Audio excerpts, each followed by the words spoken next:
Áno, samozrejme, tento pocit sa nedá ničím porovnať. Keď hráte za reprezentáciu a vo vyraďovacej fáze, keď tak veľmi málo chýba k vyradeniu vášho tímu, tak samozrejme, všetko sa môže zmeniť jednou loptou. A je to pocit, ktorý, teda nechcem byť v takejto chvíli znova, ale keď som skóroval, bolo to vynikajúce. Ja si myslím, že som sa zlepšil aj v Reále Madrid. Návrat do zápasu, tak ako sa vám to podarilo, myslíte, že by vás to mohlo naštartovať aj do zvyšku turnaja?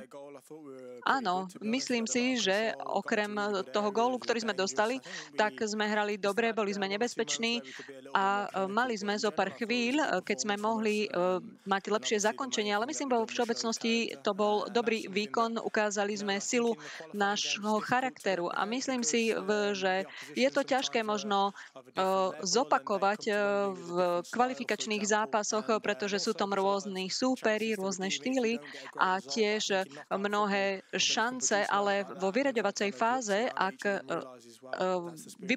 vyprodukujete takýto moment, tak si poviete, že wow, máme bojovného ducha. A samozrejme, človek nezažíva takéto veci, ak možno nezažíva také chvíle, keď dvakrát remizoval a teraz v takomto zápase prehráva. Jude, hovorili ste párkrát, alebo povedali ste párkrát slovo rubbish, čo znamená ako odpad alebo niečo nežiaduce. Mám na mysli to, že keď hráme za Anglicko, malo by to v nás vyvolávať hrdosť. Ale niekedy je to ťažké, pretože je tu veľmi vysoký tlak. Veľa od nás očakávajú fanúšikovia bez ohľadu na to, čo sa udialo na posledných turnajoch. Čiže ľudia veľa rozprávajú.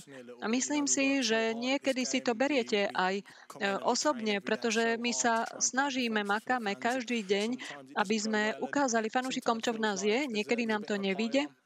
A niekedy máme pocit, ako keby sa to akumulovalo. A nie je to pekné počúvať, ale ja si myslím, že môžeme to využiť a možno, že poslať aj odkaz niektorým ľuďom. Jude, povedali ste, že pravdepodobne je to najlepší gól vašej kariéry, ale pokiaľ ide o takú spontánnosť, kde by ste ho zaradili? Pravdepodobne tiež jeden z tých najlepších gólov.